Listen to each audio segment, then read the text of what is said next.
Hello everybody. I've been meaning to make this video for at least the last few days and had to to get my thoughts together about it. I want to take this back to the very beginning for you. You've gotten the news from your dentist, or you recognize it by the fact that your teeth are falling out, they're rotting from the inside out. Whatever your particular situation is, you've come to the point where you recognize that it's time to get dentures, or it's time to get a partial, or it's time to get an assessment. You may think that you need more done than you do. Actually, a lot of your teeth might be able to be saved. That's a determination you need to make in concert with your dentist or dental professional. I think the thing that we have to discuss first is what happens when you go in and you decide at that point that it's time to do something. Finding out what your expectations are, or setting your expectations, will make for a much more positive experience for you than if you don't. You have to determine the scope of the work. If you're having your teeth removed, if you're having extractions before you get a denture, is it complex or is it a simple extraction?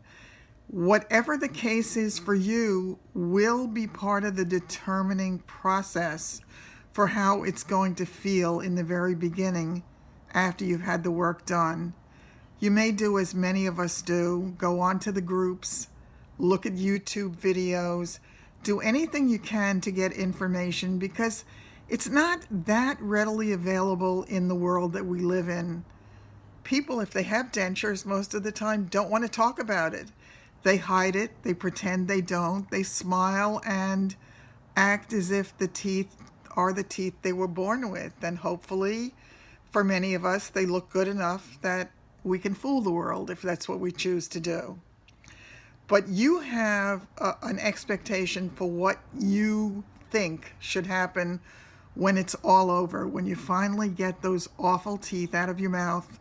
You know the ones where you could never smile, you would hide your mouth when you talked, made you feel less than.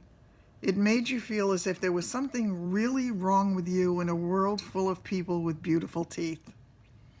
So at that point, when you make that decision, you go to the dentist or you go to Affordable Dentures or whatever place that you choose to go to or that your pocketbook allows for, and you see what your options are, hopefully.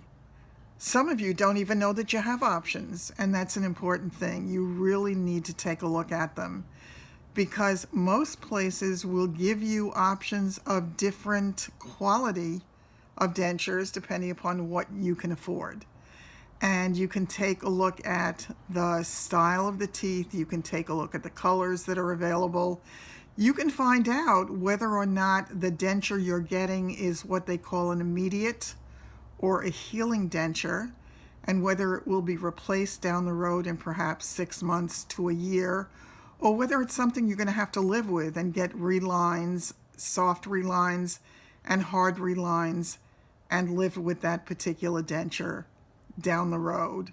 So know what your options are. It's really important for you as you go down that road. You have to communicate with the professional, because if you picture yourself with that beautiful smile and your dental professional is thinking, oh wow, let me just get this person out of here and into something that's going to function on some level, you're not in the same place. So let them know what your concerns are. Ask any questions that you have. If you're not sure of what you're hearing, or if you're not sure about what you're going to be going through and what your options truly are, don't do it yet.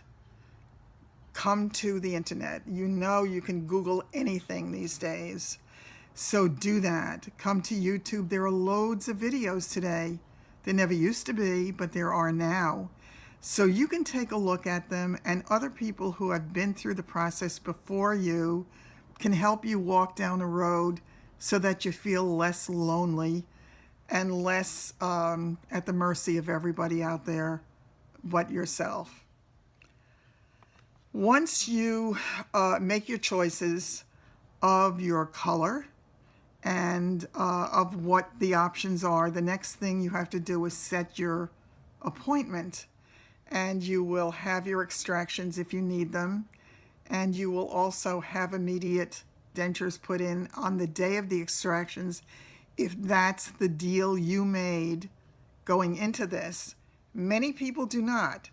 They have the surgery, they allow their gums to heal and recede enough so that when they finally do get their so-called permanent denture, they will get a much better fit because the gums are no longer swollen and there has been receding of the gum tissue, so that the fit that you get and the suction you get on an upper certainly, and hopefully on a lower as well, is going to be better. Which brings me to another topic. A lot of people have a great deal of difficulty with lower dentures with retention. Do you want to get, or can you afford to get implants is the question. And implants, they have all on fours. They have other options for mini implants. They have implants where you get them done on more teeth to give you a secure fit. But you need to know again, is this an option for you? Is it something you can afford? And is it in fact something you need? I think for a lot of us, it's not necessary, at least at the start. Right at the moment, I do not have any implants.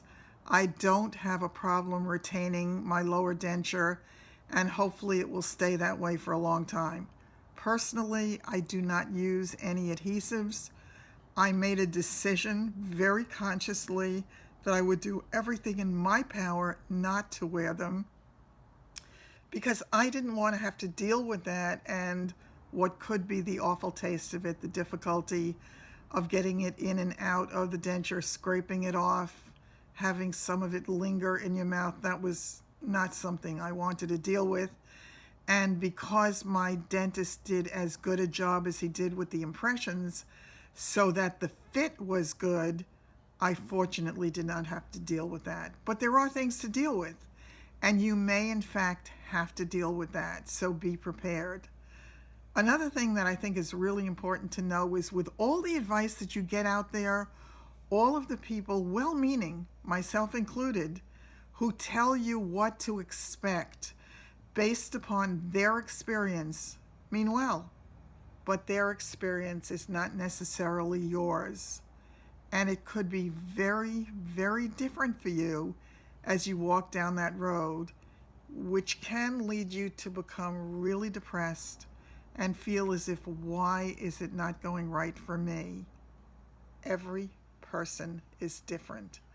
Every person's experience is different based upon physiology, based upon who you are, based upon how you react to things. What is your pain level? How much pain can you deal with? Are you somebody who is very phobic? You know yourself.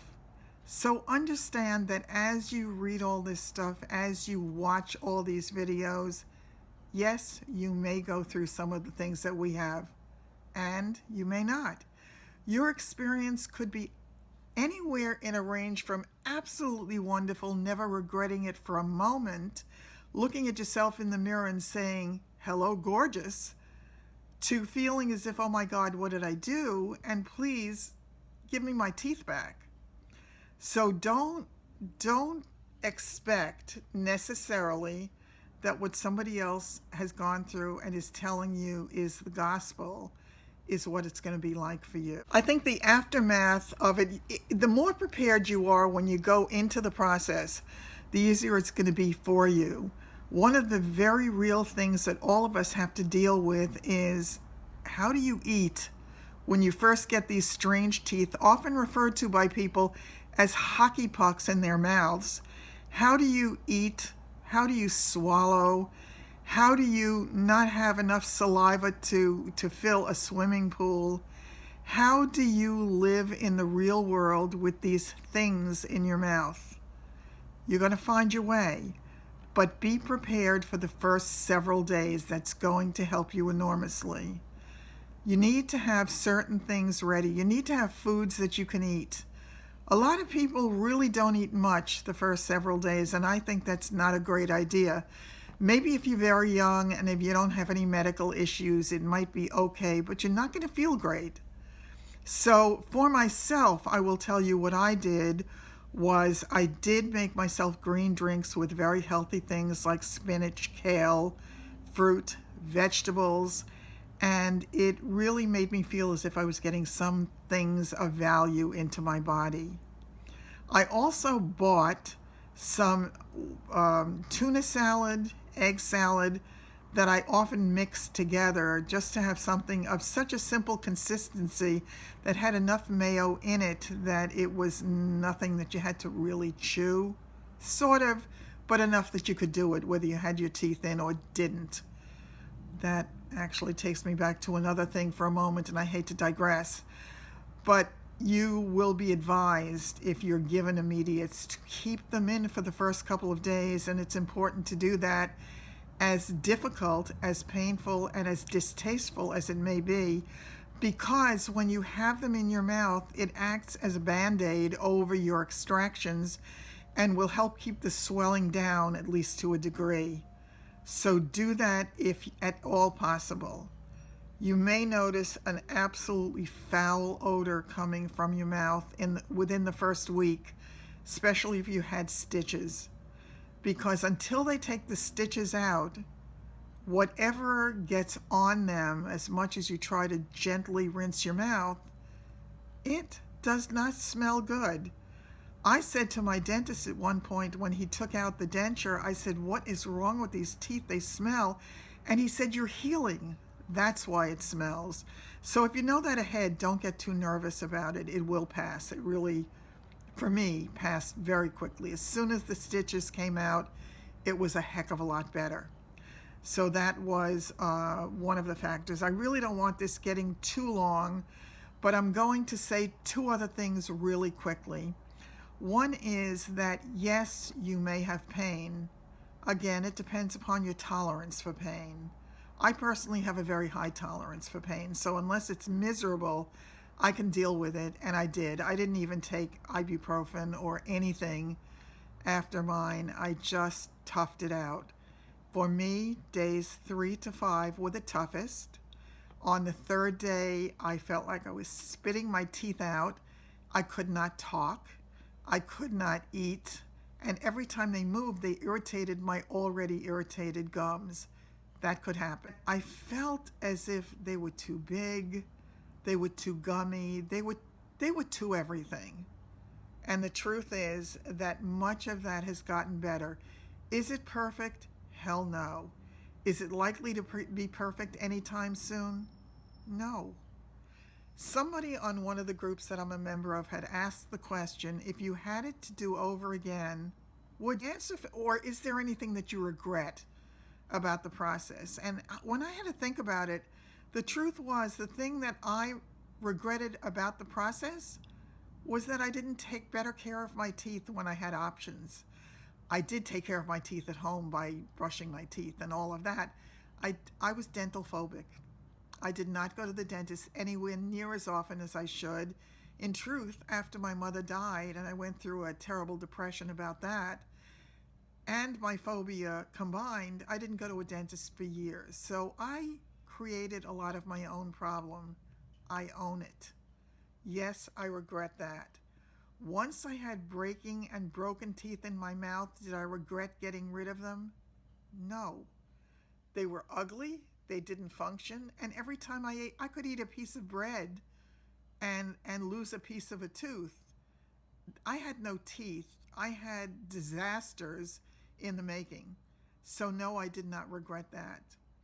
And I want to talk about in the next video is to talk about what do you do if whatever you have tried, the denture is just not right? Do you have to live with it?